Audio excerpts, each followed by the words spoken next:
first off, welcome back. Yeah, thanks very much, Sean. Yeah, thanks for having us back. Yeah, as I say, yeah, it's all about the rock and roll and the history of music. You know what I mean? Not just one genre. You know, and I can see there. I love you. You've got a lovely collection at the back there, like of different guitars. You know, so it's it's great. You know, thanks for inviting me back on. It was very informal talk last time, so yeah, we can crack on, brother. Let's talk. So first off, after we talked last time, I actually went back and watched the movie you guys had and some other stuff. And I've always been a fan. I enjoyed the movie, but some things have changed. The lineup. Yeah, massive change. Yeah, I'll be honest with you. Back like I can go back really, kind of like when things started to get bad, about 10 years ago. We had our bass player at the time, Tony Van Frater. He died suddenly of an aneurysm, and he died. And then, you know, things with me and my brother Mickey was never really the same then. I mean, I wanted to carry on, he didn't, and then it come down to choice of bass player, and he decided to recruit the original bass player Vince Reardon at the first time. And to be honest, I didn't want him back in the band. I didn't, and I say this, and I don't care. He's not a nice man. And he's not really an adequate bass player. But I had to let things go, and he come back into the band, and then it was things, you know, me and my brother. It's like most brothers in bands. If we hadn't been in a band together for all these years, we probably would have had a lot better relationship. I mean, you can cite tons of brothers in bands. You can cite the Gallaghers. You know, the Davis brothers in the Kinks, the brothers in Creedence, the Fogerty brothers. You know what I mean? Even the Knopflers in Dire Straits. I mean, Mark Knopfler Saxey's brother, and things that's how it can happen. So it went on and on and on and on, and then I think it was in 2022 after the COVID nonsense. That's when we spoke, right? Yeah. After that, it was decided that 2023 would be our last touring year. And to be honest, I was all for that because I just felt within the band, I didn't like them and they didn't like me. It was simple as that. And for that last year, I was literally we played 93 shows in 2023 across the world, from Australia to Japan. And I'm not a manager, but I had to manage it. And the thing was, Sean, I had to put together these 93 shows. I was dealing with all the promoters. I'm dealing with flights. I'm dealing with hotels. I'm dealing with the money. And then things like down to me to deal with backline. I don't understand backline. You know, what head do you want? What Marshall JCM 900 or an 800? And I was. But you do now, though, right? Yeah, and you learned a lot. Yeah, and I was dealing with everything. And then the slightest little thing that went wrong, chucking their toys out the pram. I mean, you could be, for instance, like we played Exit Fest, I think it is, in Novi Sad in Serbia. The only flight out there, Serbian Airlines, was about 8 in the morning. So obviously you have to be at the airport at 5 in the morning, travelling through the night. And say, oh, can't you get better flights than this? Can't you? So now they want me to be a fucking travel agent as well, you know? And it just come all the time. Then you get split into kind of camps, and there's kind of me on my own, and then the other three are all going out drinking after the shows. I'm the boring bastard. I don't drink after the show. I was going to bed, and then we decided 2024, then we would just be playing festivals. That was what it was going to be. There was about 10 festivals booked, and then the drummer wanted to leave because he couldn't do a couple of the festivals down to he had a stag weekend. So I said, well, we'll just get another drummer for that, which was okayed by my brother who was in the band. And then he decided that then the drummer decided he wanted to leave. And then it was, we can't carry on with that. We're going to leave. I'm going to do this and that. We'll call 2024 the last year. And I just said, well, bollocks, it might be the last year for you, but that's what we didn't agree. So I'm going to carry on. And then they rounded and left, and left me. I didn't have nobody. I didn't have a bass player. I didn't have a drummer. I didn't have a guitar player, but I always had two good friends in JJ, John Pierce, who he started out. He was a bass player for Bernie Tolmay's band, like, and you know, ex Ozzy Osbourne and Bernie Tolmay Gillan band, and that, and he played in a few punk bands, and then drummer Ray Bussey, who I knew well, who played in quite a few of the bigger punk bands. They come on board, and then the biggest stumbling block was trying to replace my brother Mick, a guitar player, to give it any credibility. Then I had a promoter who we'd had a couple of shows booked, and he started going, "Oh, what we're going to do? You're going to be at these shows?" I went, "Yeah, I will be at these shows, but I've got a bass player and a drummer. Of course, I've got to be a top quality standard." And I said, "But I haven't got a guitar player." So he was real good friends with Olga from the Toy Dolls, and he said to me, "I hear Olga." He said he's looking. He wants to branch out and play with another band, because obviously with the Toy Dolls are a big band, and Olga has to do the singing, the guitaring, the choreography, and I think he wanted something, Olga, where he could just be the Axeman. That's what he wanted to do. So I got, as soon as I heard Olga might be available, I jumped on him, like, and we had a good talk. We had a meet. We met up in London, and Olga said, "Yeah," he said, "I'll give it a go. I'm on board." And now he's just become such a valuable member, and everything clicked into place, and we're more in demand now than we've ever been. So it's really, really, that's just how it works out, you know. And whatever the others are doing, who's in the band, I'm not bothered anymore. Whatever they do, they do. But I don't think they're doing much anyway, you know. So it's let bygones be bygones. It was probably it was the best bet that everybody, you know, they went their own way and I went my own way. But I was never, ever. You take something away from me like that, it just makes me more determined. And I think they thought when they left, fuck him, he's got no chance. What's he going to do? Well, look at me now. Like, you know, Well, I'll come congrats. Congrats. It's a huge turnabout of a lot, yes. You know. And I do think in hindsight, it probably is better. I'm sure you feel that way. I mean, I'm not trying to speak for you, that pulling that Band-Aid off instead of dragging out through another 5 or 10 years of trying to limp through it with members is just healthier for you, because it's almost like a fresh start. You know, as I say, healthy, you light up a cigarette. I think the thing is, Sean, is like anything. They can, you know, like being in a band, like most bands, you read all biographies and whatever. I suppose it's like being in a marriage. You know what I mean? And when that marriage, it starts to break down, sometimes there's no chance of like clawing it back. And I knew it was done. And, you know, it was just going through the motions in the end. But that's the way it was going to be. That's the way it was going to be. You know, you know, with my drummer, my ex-drummer, Joe, I wish him all the best. I wish my brother, Mickey, all the best. I hope he does well. The bass player, I don't wish him any good at all, but he ain't no good anyway. And if he sees this, you know, you got a beef, you know where to fucking come and find me, like, you know. But he won't, because he hasn't got the bottle or the arsehole. So I don't give anything for him, you know what I mean. And I'll be honest, I'm an honest bloke, But the other two, I hope everything in their lives goes well. Well, I you know, it's funny. I don't know much bass player, so I don't even know. I just think it's funny. But because no, I like that you speak for the cup. That's why I enjoy that conversation. So that you saying that, it's kind of funny. Like, you know, I don't wish them the best, which is, I like that, the reality of it, because it's not. It's just the truth. What surprises me, if you don't mind me asking, is because obviously the whole music thing is when they left. So they just quit and left you the name and didn't bust your stones about like power over the name of the band. No, they couldn't, because really we've been through. Me and my brother were the originals.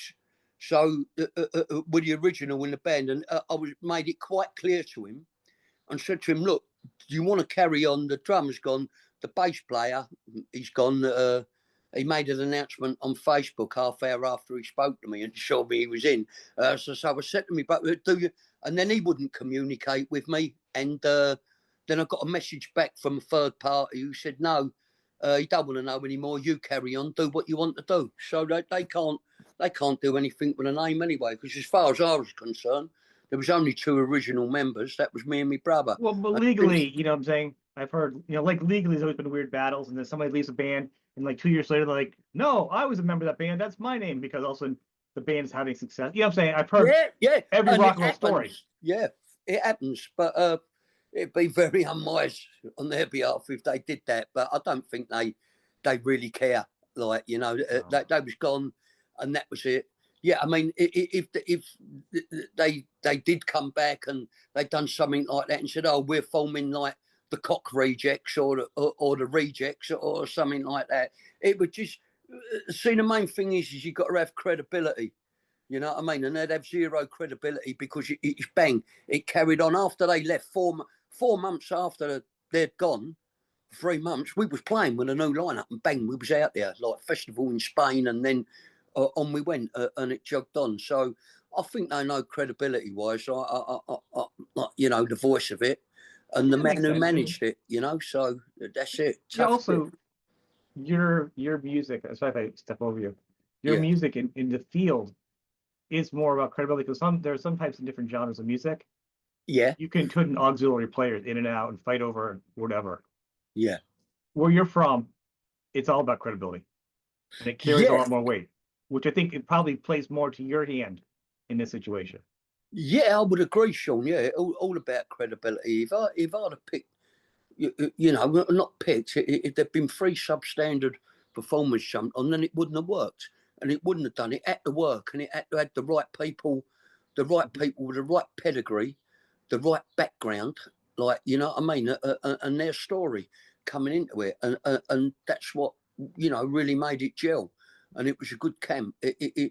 No disrespect, but I see a lot of the other punk bands around, you know, and usually, Sean, if you look at most of the punk bands from the 70s, early 80s, there's usually a last man standing, and that's the front man, that's the singer. I mean, if you look at the Exploited, there's only Watty, I think, UK Subs, Charlie Harper, you know, you go on and on and on. It's usually, you know, Stiff Little Fingers, Jake Burns. It's usually like the voice of it, who might be the only member left, like, and that's just the way it turned out. And but yeah, to credibility, there's so many different musos knocking around on the scene. If he's a guitar, he'll do all this drummer and bass player, and you've got to have good people. You've got to be like, you've got to move like an army. You've all got to be in unison with each other.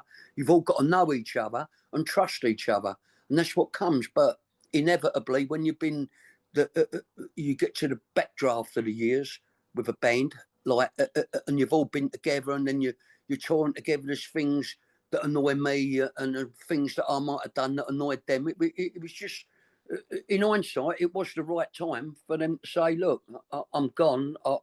That's it. I'm going." But it did change from 2024 was going to be the last touring year.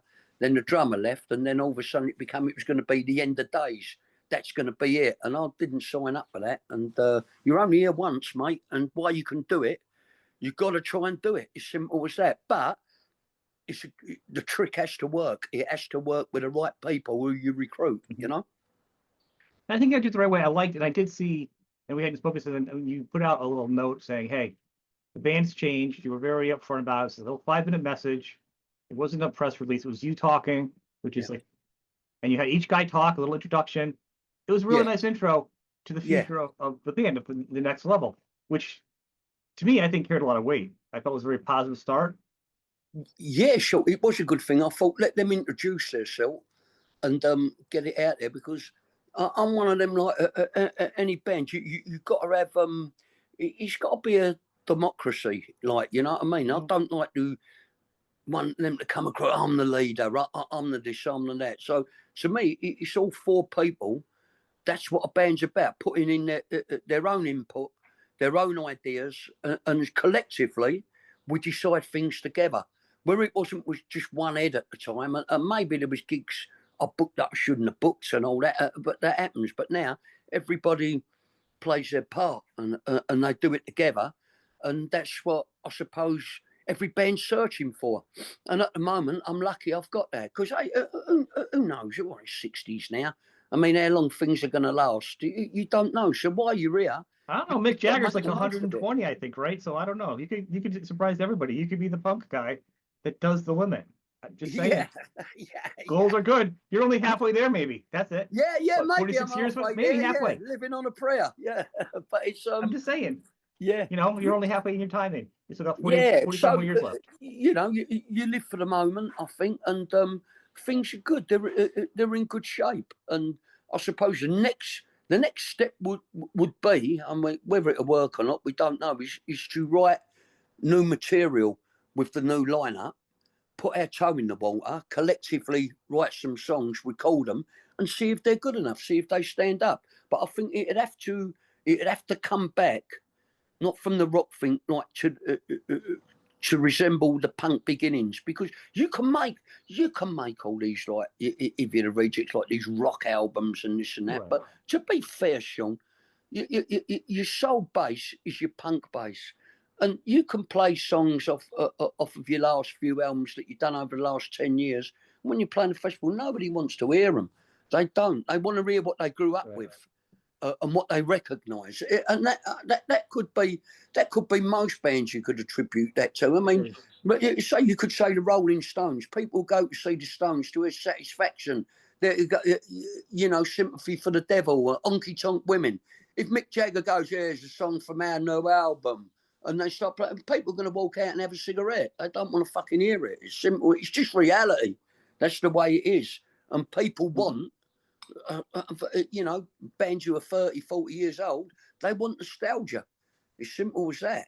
And that's what they go for. So you've got to be very wise. Your job is, when you're on that stage live, is if you win your audience, you've got to keep them there. Once you say, oh, this is the song up our new album or something, and you introduce it, then you've won the audience. They might hate what you like the new song that you're doing. Then you've got to fucking win them back over again, you know? So it's all horses for course. It is what it is. But your main part is whoever pays their money to get in to see, whether it's 50 people, 500, 5,000, you've got to give them a show, and you've got to give them what they come to expect. And that's the way it is. As a band and as a business, when you do a gig, it's usually every band comes in, and a club or a promoter or a festival or whatever, they want you to come and doing your greatest hits because they want to pack the bar, the place, so the shirts, the beer, the venue. Sure. There's a business end that you have to do that you struggle with as an artist, because most artists want to write new music, blah blah blah. But you're still a business. You still have to pay for your insurance and health and writers and this and that. So there is a balance, you know what I mean? And it's always hard for a band to come out and do that. And yes, if you can do a band of honor, when I think the most success you've had is when a band comes out and they do new music, its toes are still in the water of what it came out doing originally, but it shows it's flexing some growth, but it still harkens back. Feels like it's more people if it's got more of a balance. Exactly. Yeah. If you can try and capture that and bottle it, if you can be a little bit more advanced than like the primitive beginnings, but keep it in context with that is the hard thing, because with the Rejects, we went so far away from our roots at the beginnings, and I think this was a lot of the stuff with my brother Mick. I don't blame because I think he's got another band there, and they're playing hard rock, heavy rock, and that's fair enough. That's always what that makes sense. Yeah, and I think that's always what he really wanted to do. But I think within the confinement of the Rejects and playing live shows, you know, it was very hard to play like a song like Police Car, 1.5 minutes of shouty oi punk, and then the next minute put it in with something off of like the Power Grab album or the Wild Ones with like a wah pedal guitar solo and all that. It just couldn't mesh. You just couldn't mesh the two. You know what I mean? I think frustrations grew there, and so that was it. That's inevitable. But my job is for the band to keep going, because I love doing this. I've done it since I was 14 years old. I've done it for 46 years, coming up 47 years of my life. I didn't just want it to lose. I still get a buzz of playing them old songs and going on stage. I've done every genre that they're supposed to be, you know what I mean? I'm doing rockabilly songs to hard rock songs to folk songs and all that. But your real bread and butter is what you was, and you can't lose sight of that. You know what I mean? That's what people come and pay to see. So you give them what they want. it's hard as an artist though that comes out. Like if you come out, you have a sound, and as an artist, you want to keep going, changing, or Yeah, whatever the journey is. When fans see you at a certain point, usually their younger years, their impressionable years for any artist, that's the snapshot that they want forever. And yeah, if yeah, you saying it and that's what you want to be, it's perfect. It's the sweetest deal ever. But God yeah, forbid you want to do something a little bit different, you're a yeah. sellout. Oh yeah, you know, this always got me, like this word sellout from coming back in the 70s. There was a fanzine from some called Sniffing Glue in London, a punk fanzine, and I remember a fella who used to write it. I remember as a kid, he said Punk died. He said because the Clash signed to CBS, and that was the day Punk died. I'm going back to 76, 77, and I thought, well, if the Clash hadn't signed to CBS, nobody would have heard them probably around the world. You know what I mean? Right. That is what it was all about. And all this sellout bit, because you might think, well, I want to make a commercial song or this, that, and the other. What's selling out? I mean, I still live in a council house. I still do the same things. I've still got the same mates as I always had. I go to football. I go to work. So, people, it's like one of the great rock and roll myths to me. Oh, they've sold out. They've sold out. What really is selling out? Yeah, I'll tell you what, it's really important. Even if there's one person in the band, if the band person enjoying it, I say play your band music, whatever. I say yeah, if you can make money off music you wrote, it's work you yeah, performed. If you were a horse like yeah, saddle person or a shoemaker yeah, or a car maker, yeah, you're not selling out because you're doing something like why is an artist? We'll say yeah, musician, but it could be a painter, it gets yeah, popular, whatever, because you're doing something that makes you money, you're a sellout. Now, I think, and you can say punk or any band, I think if you really want to get to the point of being a sellout, the minute you and we'll talk England for you, your four mates aren't sitting in a garage together and you have yes, one more person that's not playing an instrument in that room, you're yeah, already gone commercial and you're playing to the yeah, masses. You're already selling yeah, out then. yeah, Technically, the minute you make money or a free beer at a pub, you're a sellout because you're getting paid for your art, yeah. You get paid for it. right? Yeah, I know. If you really want to drill it down to what a sellout would be, and I don't think Yeah, that really is. I'm just saying it's silly to me. yeah, and I'm with you on that, Sean. Yeah, it's silly to me. I mean, you know, but like selling out, people were, you know, you're in bands. Of course, you know, it's to get paid. You're a professional band, and Yeah, if I think if we'd gone this whole sellout thing, it'd even go back to the '60s and stuff like that. Well, then there would never ever been no commercial music or music on right. the airwaves or anything, because once somebody had signed a record deal, they'd sold out. So Yeah, it's you know, people trying to look at. I think that, you know, the wrong kind of ilk, like for this selling out, seems to be with the punk thing. You know, bands have got back together, like, you know, do massive tours like the Eagles. You know what I mean? That it all freezes over until we get back, but they got back for massive money. I mean, the Gallagher brothers in Oasis, people going, oh, the guitar player, he had a big divorce, so he needed to get back on the road. Well, fucking right. How else is he going to pay it? There's nothing wrong with that. Like, and if people were willing to pay them numbers, £400 for tickets and stuff like that, then that's down to the individual. You can either pay it or say, well, as it goes, I'm not paying it. I don't want to see it. I don't want no part of it. And that's the way. And also with bands now, with with the creation of Spotify and Apple Music and all that, where they're yeah, streaming your music, and most people, you don't get a penny for it. And the death really of record companies, the only way a band, any band, is really going to earn any money is to go out and perform. Like, that is the way. Live music has kind of really taken the place now right. of And shirt sales, you know, yeah. at a I show mean, if you can't sell a in couple of shirts. yeah, t-shirts, merch. In the '70s, it was a different ball game. I know I keep harking back. You signed to a record company. There was no internet. You had music magazines weekly, like Melody Maker Sounds, New Musical Express, and they spoke about the bands. You had the lineups of what gigs you had coming about. And in London, being born in London, along the commercial road and all the places you went up the West End, it was all flyers. Like, you know, tonight, like, you know, November the 5th or whatever, the Lyceum, the Clash, plus this band, that band. It was all flyers. That's what it was, and that's how you done it. And you was always told then that to play gigs and to go on the road, it cost you money. You made your money up by record sales.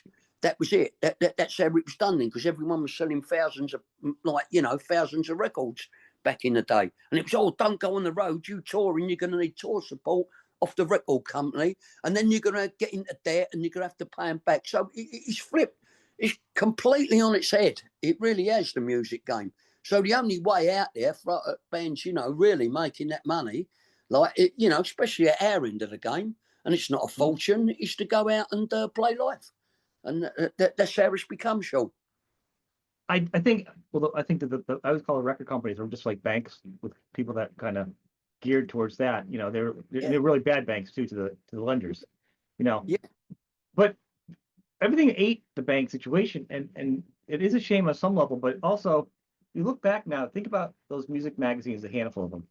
Yeah. Or they're not really music magazines anymore. The credit. You had a bunch of people that were making the editors, this and that were saying what was cool and what wasn't cool. There's a handful of people that were still steering the music industry. The record, there's a lot more hands in it now. It's harder to see because there's a billion things being released every second. But it's more out there for your opinion now. Now you got to cut through the crap. But there's less people controlling what you can see. It's not, you know what I mean? So it's a different battle now. Yes. And an artist can make more. Average artists can survive as a regular career now than having to be Zeppelin, Mariah Carey level success with a label behind them, or the band across the street in the garage paying for beer. I'll get that, and there is that opportunity. I mean, with the rise of YouTube and different stuff like that. Yeah, because when you was pigeonholed to record companies and you had that contract with them, 4 albums, whatever, like we had with EMI, and once we'd served up our purpose for 4 albums and they cast us aside, then you're really scrambling to get back on board. You really, really was. And it was seen as a death knell. If a record company had ditched you, then it was like you was on the slide, and, it was very, very hard to get back. And as I say, there is more longevity now with the bands, and there's more opportunities to play live as well. And of course, we've got the internet. So did you have the same problem that a lot of the rock bands did? It's funny, I just saw a thing with the rock band Kansas. When they got signed, they had no knowledge of anything, and they signed over like all the publishing or something in the beginning, which is always a nightmare for an artist because that's really where the money is. But when you're a young band, you don't know that back in the 70s, whatever. Yeah. What about you guys? Because you're 14 years old, publishing, you probably didn't have a checking account yet, right? I mean, we got absolutely. We got obliterated. I was 14 when I made my first record on an independent label, Small Wonder. It's so cool. Looking back at it, it's so cool. It is. Yeah, and then 15, I was still at school, and we signed to EMI. We'd only played 4 shows, and we went up and done this demo with Jimmy Percy from Sham 69 in Polydor Records. And the next day, we had a good machine. We had Gary Bushell from Sounds who was pushing the band. Then all these record companies were after us. I was still at school, like Warner Brothers and Decca and all that. So we had a meeting with the head honcho A&R bloke at EMI, and we went up and met him and played like an old reel-to-reel of the demo single we'd done. Yeah. Who sat there tapping his feet. He probably hated it, but he thought, I'll make money off of this lot. And then he started going on about this 4-album deal. And we had Gary Bushell, Jimmy Percy was in there. And I couldn't believe the figures. He said, and it was like an accumulative advance would be about £140,000. This was in 1979. Must have been worth a fortune. It was 25,000 advance for the first album. Then it went up 5,000 advance for the next. So then you had 30,000 for the second album, 35,000 for the third album, 40,000 for so it was accumulative. But my old man, my dad, he was a doctor. He didn't know nothing about the music game. Then this manager called Tony Gordon, who years ago he used to manage Lulu, the little diminutive Scottish singer, and then he found his way into punk rock. He was a little middle-aged businessman, he looked like Danny DeVito, and he was he hated us. But then when he knew EMI was calling, he managed Sham 69 and the Angelic Upstarts. So he jockeyed himself. I'll help you guys. I'll get a deal. I'll do this, that, and the other.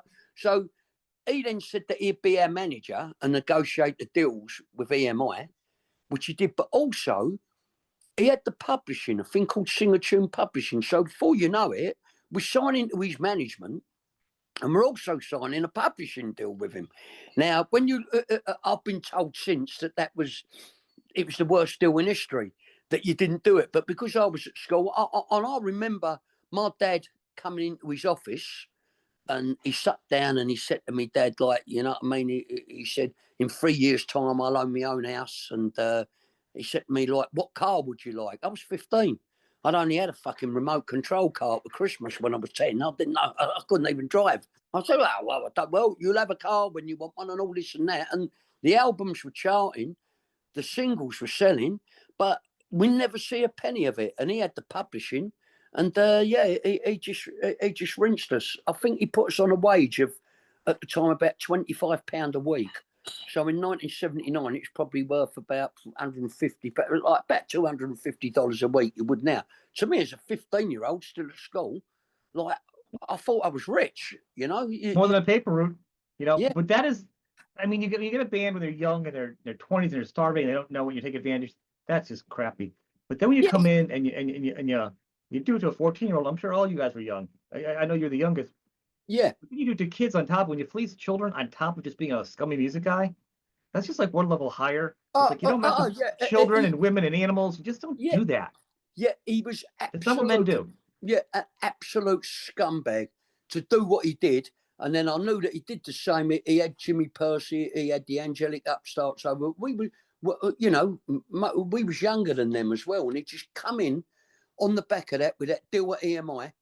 And I remember when EMI sacked us or didn't renew the contract, then we signed with which our thing then, we was going to be in every rock band, the Wild Ones, and we got Pete Way out of UFO because we was friendly. We was going to produce our new album, and we signed a record deal with a label called NEMS at the time. Now, NEMS, they had along with Nazareth, and the fellow who owned NEMS was a fellow called Patrick Meehan, and he was the manager of Black Sabbath at one time, and everybody warned us about this Patrick Meehan, and they said you're out of the frying pan and into the fire with this fella.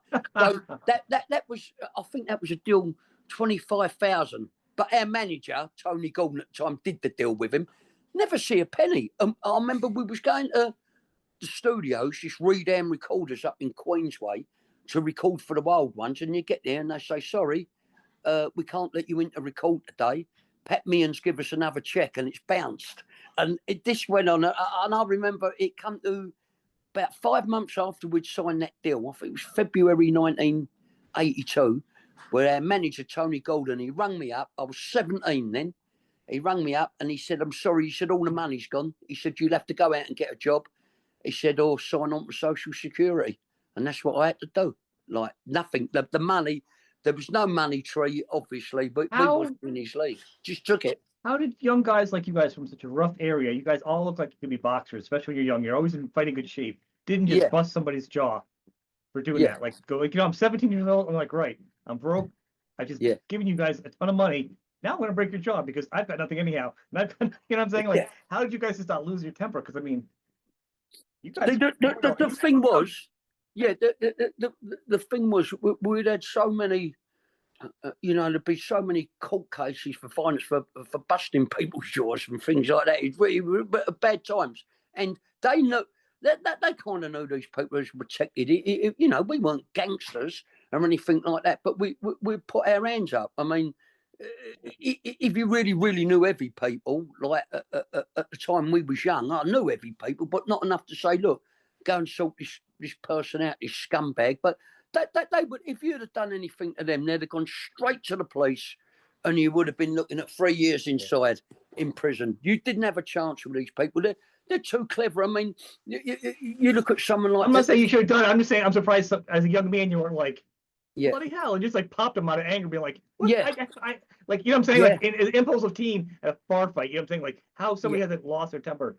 and like actually any of these stories, like any bands, like no one's ever just gone off and knocked some Hawaiian shirt, cigar smoking guy off his and chair. gonna knock the shit out of them, because if it was done in probably any other business, Oh yeah, that's what you'd be I hanging from a suppose window by your people ankles. would have done. I mean, people used to say to me like this, Pat Meehan for those, go, oh, he's heavy, he's a gangster and all that. He looked like Captain Pugwash to me. I went and met him once, and he had the curly beard and he had all coke sores all over his face and all that. And we was recording this album, and he come up with his minder. Like, I took one look at his minder. His minder soon left with his tail between his legs. Well, who the fuck are you? Like, you know what I mean? Like, you're fucking looking over us, going, fuck off. And he fucked off and just pet me. And then they used to say, like, you know, Ozzy and Tony Iron, but they was all petrified of him. You know, and the Don Arden thing and all that, all these, like, rock and roll godfathers. And I just think they thought they had a right, these people, to take people's money and have them over. And that's exactly the moment that Tony Gordon put in that phone call. I never ever see him again in my life. And then years later, you get another publishing company sending you shirt buttons money, and you think, well, they can he just sold their publishing to somebody else, and then that publisher sold it to somebody else, and then to and they just move all that stuff that you've written, which is yours, and they just move it around. And all these big, the corporate people, like in the big companies, they're the worst to try and get any money out of. Our first single from Small Wonder Records, Flares and Slippers EP, a little independent shop it was in Walthamstow. And I think he had 4 bands who he put records out. The Cure was one of them, Killing an Arab, another band called Crash, a band called Menace, and then the Rejects. And he paid us every penny, never took a liberty with us. I earned more off of that EP than anything I ever did from EMI. Really? And I've got gold discs in the hall. I've got silver discs for 100,000 sales of this, 60,000. But I never see any money. Nothing, like, you know, just the bare minimum, Sean. And that's why, and you said you also have a day job. Now, most working artists do. And that's why I always have such I have a huge respect for you and many artists like you that just still get up, everything else, but then you still go on tour. You still do beyond that. So what makes me insane is when someone's like, oh, it's a cash grab. It's not a cash grab. If you guys came out in the 70s, a lot of your bands, and then you have other punk bands now, like, I'm not going to name all the names of them. Yeah. They're all going to cite you guys as influences and want you guys, they'll be, come on tour with me, open for us. Like, we want you to get some popularity because we loved you guys. And then when the bands go out, they're like, oh, it's a cash grab. They didn't get paid to inspire a generation. It better be a cash grab. They better be pulling up a truck full of money for these guys that started the revolution. They got your favorite band now going. Yeah. There's it's like they deserve that money. Of course it should be. Like, why would a band not want to get together and make money when they didn't make money starting something fantastic that influenced everybody's lives? Like, that I don't understand that kind of fan mentality where it's like, I feel like that's something I always battle with. So I'm like, that's not fair.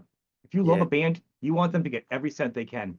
Yeah, of course. Yeah. Well, like, and like, why would you not? Like, I always think that if you were an artist, if I was like, as a manager, you take the series. Remember Behind the Music on VH1, and every band talked about how they got screwed over. I think you put that in a big collection of things, and you give it to every new artist out there. You want to be a musician? Here, watch this music series. Yeah. And don't sign anything. Like, and then you can start going out there. Yeah. Watch this. Don't sign anything, and then go make your decisions, because this is a drop in the bucket of what happens to every artist. Yeah, of course it does. Yeah, and there's so many you can speak to, and you go through this game, Sean, and they've all been through it. They've been through that mill where that ordeal where they've just been taken, like, for everything. And it doesn't. You really, really, really still have to struggle to get any money up these people. I mean, but that film come out 2 or 3 years ago, that Bullet Train with Brad Pitt, and somebody said to me, "You must be doing all right." I went, "Why is that?" They said, "They used one of your songs in the film." I said, "Did they?"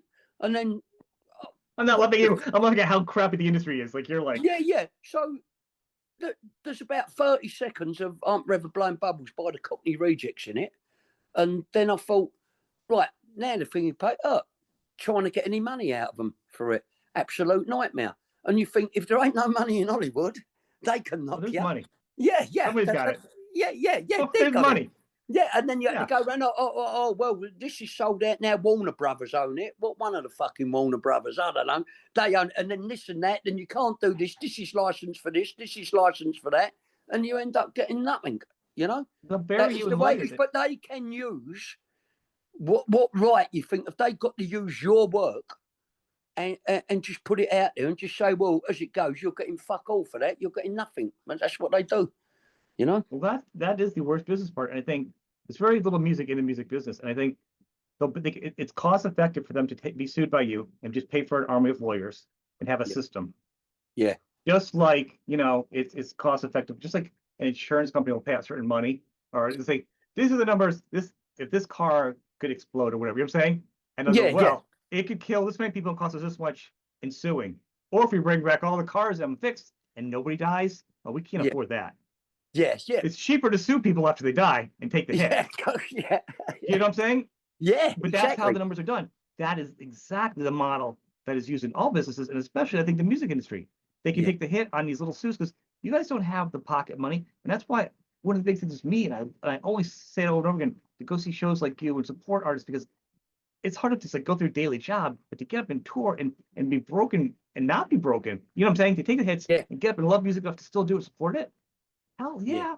Go to the show, support the artists, know how much effort. It's not just the music, it's not just caviar or some crap. It's like literally getting up, doing your job, and then coming home, and then grabbing something to eat, and then having somebody probably mad at you because you're not home. And you're practicing and writing a song you're probably not gonna get money for. You're gonna play a gig where you're killing your back, your voice is out, you're fighting the band members to go on stage to give an hour of fun to somebody else to go do it again. Yeah, that's right. Yeah. And you guys aren't complaining about it. No, but I mean, but I'm saying to the rafters, people, listen. Yeah, I mean, I'll take it on the fact that you could look at this game and think, regrets like money, million, and all that. I've been very lucky, and I'm very grateful for the other side that I've been able to be in a band for 46 years, and I've been lucky enough to go around the world, been to some fantastic places, countries I would never ever have seen. Speak to people across the pond like yourself and different people. I feel that I am a lucky one. I've been blessed in that way. The other side, the financial side, it is what it is. But I've never had a drug problem or stuff like that. And I've lived, a straight kind of life, you know what I mean? And I've been able to travel. You've got a job and a still career and friends. That's rich. Yeah, and I still work. I'm a painter and decorator by trade, and I work for myself. I've got a great wife, loads of grandkids, and I've come out all right, But people buy a bunch of shirts because there's no such thing as 401k and rock and roll and great insurance. Yeah. So Jeff's got Christmas gifts to buy for his grandkids. He needs, Yeah, of course, yeah. He wants to be a good grandfather. He's not looking to be a millionaire, but it doesn't hurt to take his wife out to dinner and be a good grandpa. That's all. Right? Yeah, punk granddad, Punk rock granddad. Yeah, but that's gotta be. So actually, on a lighter note, are you feeling, and I talked to punk bands, because I love punk music myself, but first off, I would say two things. A, before you say that, one of my favorite things about your band is, though, even though your brother does have that rock and roll guitar feel, there is, because it was like, the Jagger, the Keith Richards and Jagger, the push-pulls. Any good rock band has the heads of the singer and guitar player. Yes. I do feel you guys did bounce out that punk and that rock riffs. Because your brother always has some great rock riffs, Yeah. Can't deny that. He's a great rock riff writer. But the collision of you two together created a sound that I don't think is identifiable by many punk bands at all. I think maybe now I'll hear it and it's not a slag, towards the Green Days and stuff, and which is a lot of people like about that. There's that great, thick, chunky rock originating in the soul of punk.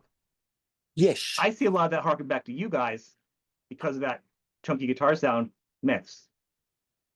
Yeah. That's just my feeling with that sound. Yeah, and I get that. It was, sometimes, you needed a guitar player and the front man, the vocalist, two butt heads sometimes to get the best out. And, records. It was a good combination. It was a good combination, but it just come to a point where I think it had run its course. And when you I respect that. I respect that. Too. I'm not saying that. I'm just saying when you start drifting into into different ways. And I'll be honest. I mean, health-wise as well, the touring and the things on my brother wasn't that good. And I just think he was just something that he really, really, really didn't want to do. He used to go, I'm going to retire. I'm going to retire. I'm going to retire. Well, go and Then it's fucking best. Then retire. it's best because And his he's art, dialing it in.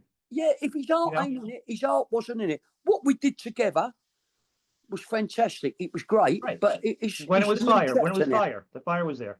Yeah, Fire's the fire gone was there. with him. For sure, Sean. The fire was there, and you know, but the fire went out, And unfortunately. now there's a new fire, and that's why I'm excited. Yeah, I'm and there's a new I fire honor and respect now. what it was, but I'm just as Yeah. excited now Yeah, about the new version because it's you know, it's rejuvenated. A lot of times, you get new band members, new blood.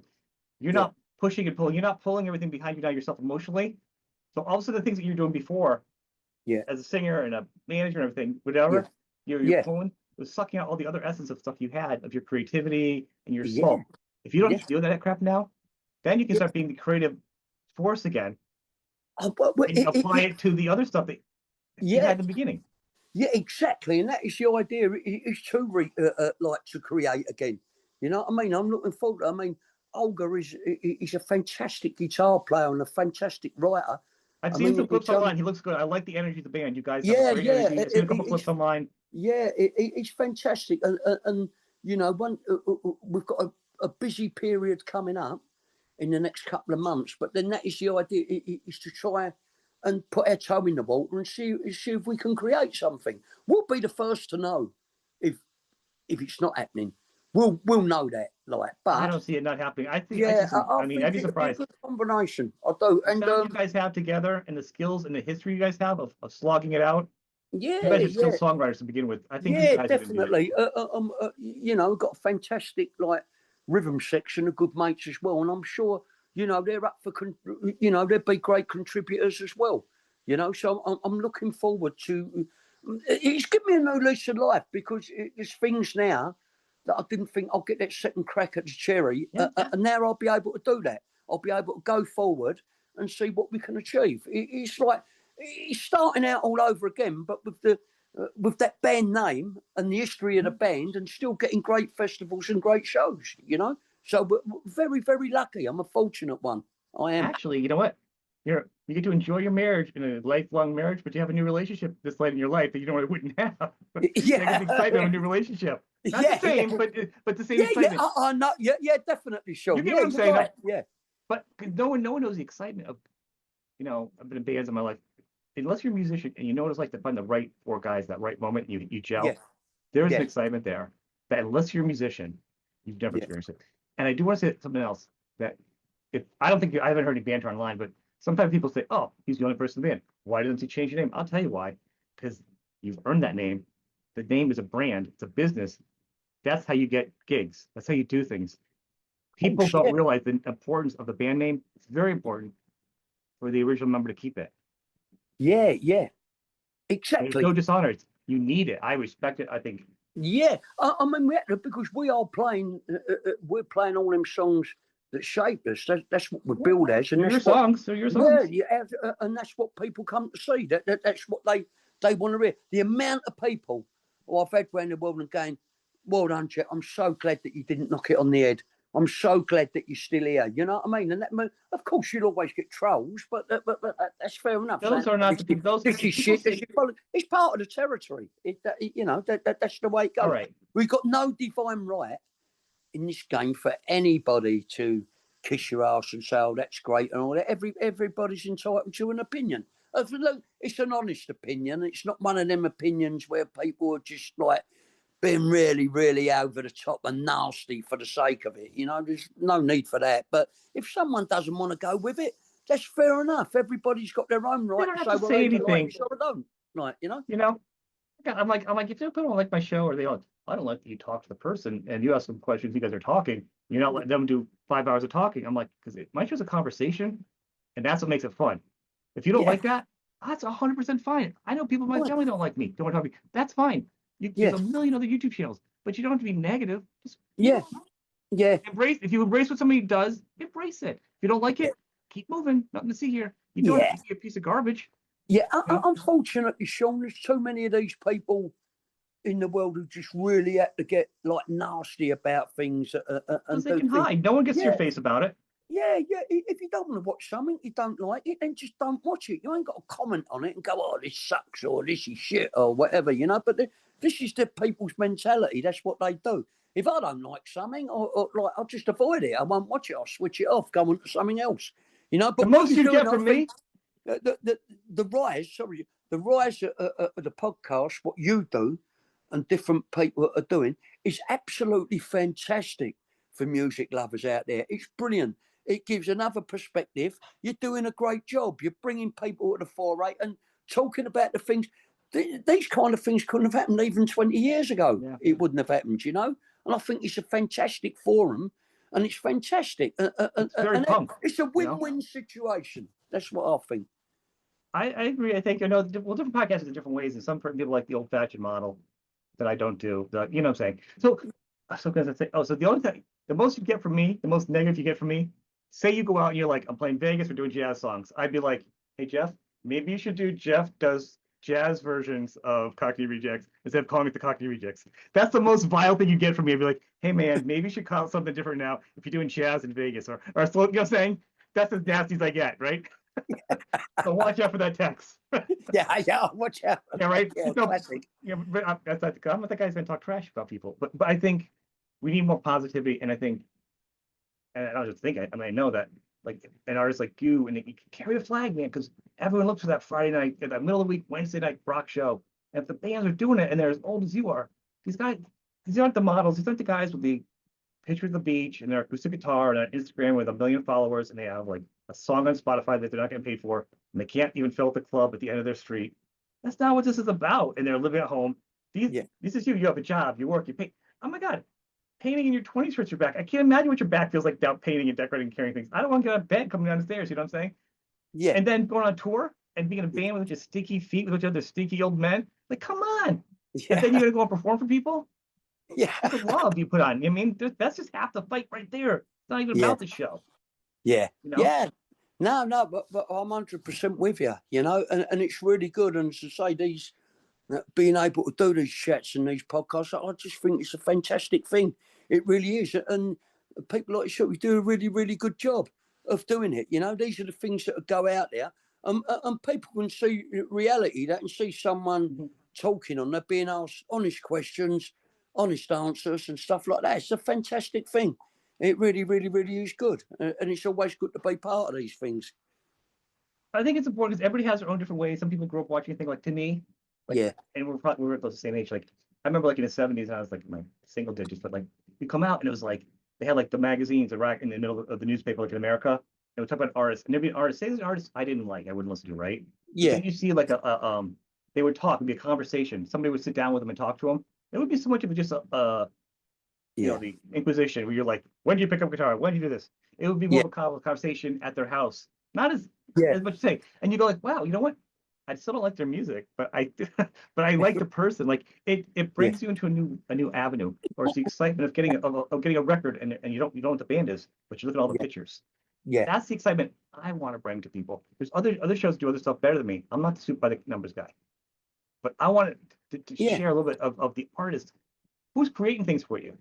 Yeah. Like this is who you are. It's not about all the other stuff. You know what I mean? I'm sure you've Yeah. done those Yeah. interviews that people can hear. Yeah. You know, Yeah. I didn't No, know what we're gonna talk about, especially with no. you. I was like, I figured we were gonna deep dive. I didn't even know how far we're gonna go in this because I figured it's a conversation with you, man. Yeah, of course Catch it up. is. And it's just like talking. You'd be in the pub talking, you know what I mean? Talking about it. And that's the way to go. And the good thing with this subject is like, you know, what comes out comes out. There's nothing Right. rehearsed or nothing. So everything's great. It's all spontaneous ad lib off the cuff. And I love that, Sean. I really do. Yeah, and it's usually topical. And like, and I love the fact that you say something like, and we could talk about real things in real times. Like, okay, so like I know you did an interview. You said it's like this Coldplay's now a topic of news right now, but you had mentioned it. I see it on interview. You like talking about how many you like Coldplay, the first couple albums. I've seen Coldplay. I don't know their newest music anymore, but the first couple albums, because my wife is a fan, there was some good songwriting. Yeah, definitely. Well, 100%. it has real time talking about real stuff. You know what I'm saying? Like you're Yeah, not gonna yeah, get of that course in it is. print. Yeah. The first couple of it, yeah, Coldplay's, yeah, we spoke before, yeah, really good. I mean, but it's like I think most bands, I think if you go back in history, usually the best work is done in their first 3 or 4 albums. Then after that, I don't think it's just so, you know, you might get 1 or 2 escape that, but most of it is done in the first 3 or 4 albums, or 1 or 2. It can be the best work is done, and then because I think a lot of they're really hungry, they want it, they mean what they're saying, it's fresh. Then a lot of them, they get, you know, every 1 year or 2 years, we're obligated to do another album. This will do, that will do, and they'll stick. And people are fighting, and there's drugs and record labels ripping off. The environment changes that's allowed them to be creative. Like if that environment was supportive, I think there would have been more great albums like that. Yeah. But you're literally just entering a cave of danger once you get a record contract. You know what I'm saying? Yeah. It's a miracle. It's like how much can you squeeze out before they destroy your soul? Yeah, definitely. I mean, that was one of the things in the later years of, you know, last 10 years or so of Prince, because they said he just kept making these albums and double albums and giving them to the record company, and you know, they was asking for another album. And I said they was just substandard, you know, making double album every year and all that. And I don't think any artist could, you know, even someone as great as Prince, that they couldn't. You can't sustain that, you know what I mean? Because you're just going to end up just putting out rubbish. And I think I think it'd be boring though, even if every song was a good hit single, spread apart. People can't digest it. If I heard, you know, whatever album, you know, a triple album, Purple Rain every year from him, I think it feels like the same. It's great, and he does the best at it, but it's not a change. The problem is, as an artist, when you're on your new album, you're promoting one album, you're already working on your new album, so you're excited about that. Yeah. So the cycle of an artist that want to create is so off with when you release it. It puts them in a really precarious situation of being like what the fans want and what they can digest. Because there's that end of it too. How much new music can you digest? I think I figured out doing a show and how much music I get sent to me. Yeah. I get full fast. Yeah. You know, I get a million albums to me every week now from like every label. Yeah, I would imagine. Yeah. Now I just read history books. I need to take a break from music half the time now. I'm like, I have like guilty pleasure. My guilty music now. I don't believe in guilty music as saying like I'll listen to Air Supply, I'll listen to Judas Priest, I'll listen to you guys, Sex Pistols, Led Zeppelin. Like I don't believe in the word guilty music. Now for me, the guilty pleasure is I just have to like read a book on war or something, or a podcast on war, because I need a break from music just because it's so much to keep up. Oh yeah, I'm an avid, like I'm a massive Second World War buff. At the minute, I'm reading this second time, Stalingrad, Anthony Beaver. Like, I haven't read that one yet. I haven't had my wife. Fantastic. My wife just bought me this. Just bought me that. I just got that in the mail. Oh, People's History of the United States. Yeah. Howard's in. It's supposed to it's basically it's the working man's version of history. Oh right. Yeah. Oh, fantastic. No, I've always been a Second World War buff. I mean, my dad, God rest his soul, he's been dead 30 years. But my granddad fought in the First World War. Mm-hmm. And my dad was born in 1915. My dad enlisted September 1939, and he did the old 6 years.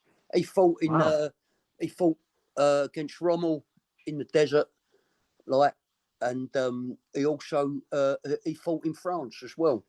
My dad, he was lucky. He didn't go over on the first wave of D-Day. He said nobody wanted that.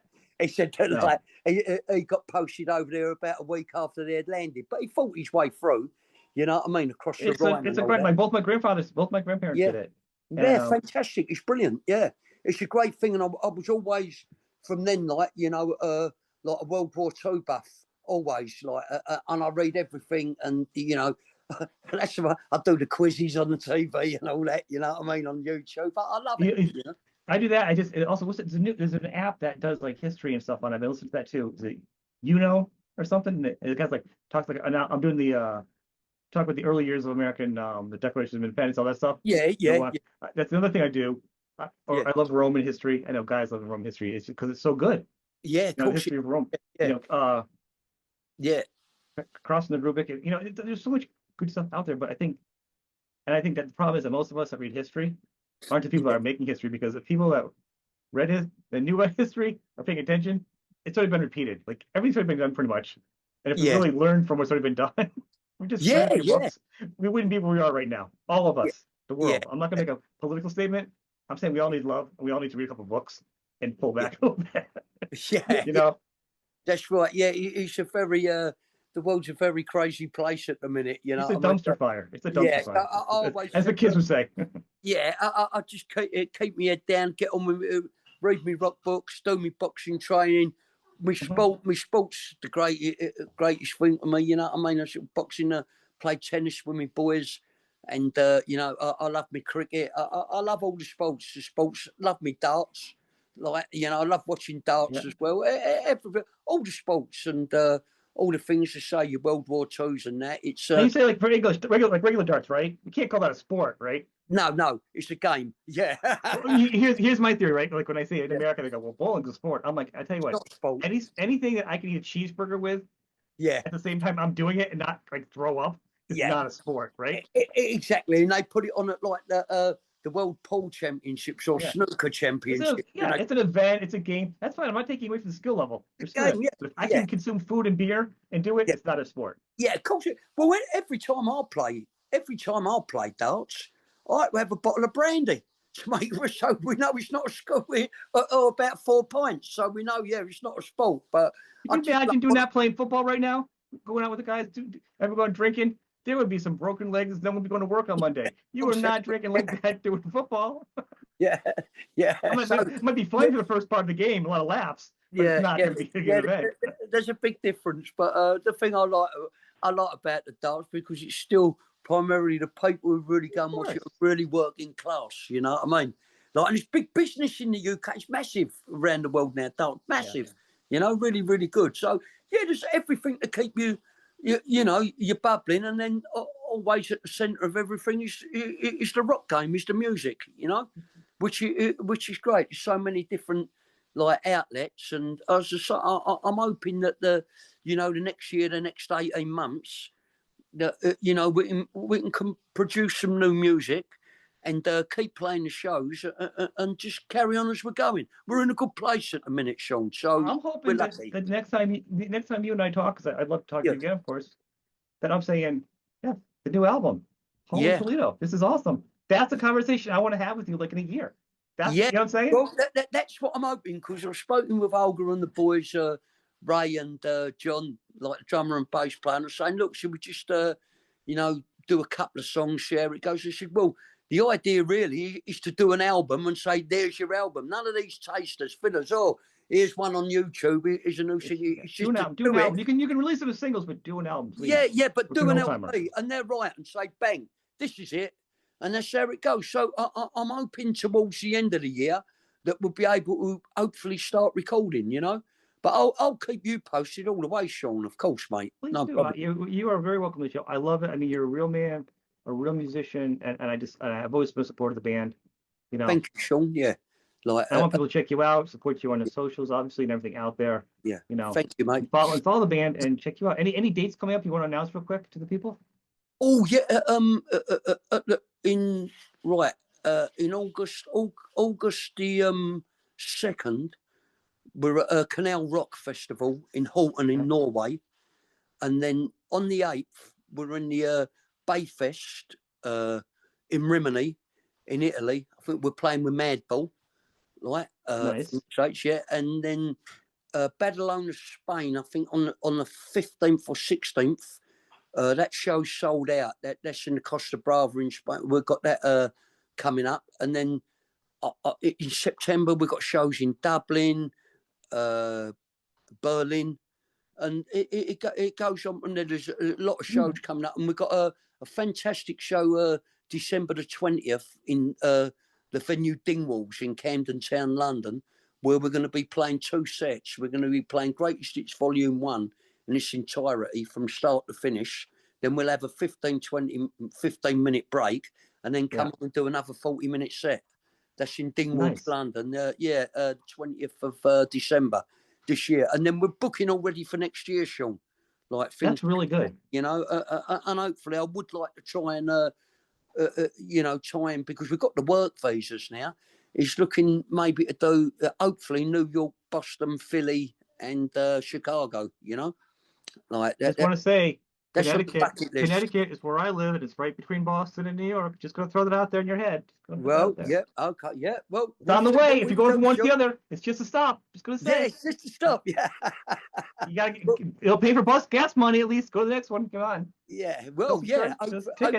Hopefully, we could look to do that. That'd be something, you know, because after doing the West Coast in May, which was good, and Vegas and that, like we can find it, you know, because our work visas, they run out next May. So after paying for them, it'd be nice to get, you know, to be able to use them and get our management out of them and come to the East Coast. That's where we really want to come to. So I'm trying to work at it right at this moment, you know, to get that. I'd love to see you. I'd love to come down and see you. Yeah, for early next year.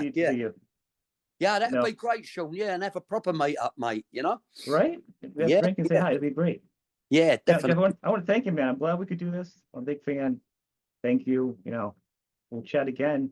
Hopefully definitely, Sean. Yeah, 100%, mate. You know, and I say thank you for inviting me on. Always a pleasure.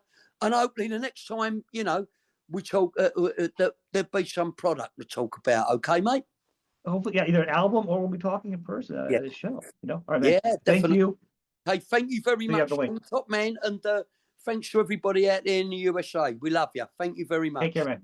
Cheers, Sean. Thank you, brother. Bye-bye. Cheers, mate. Bye. Bye.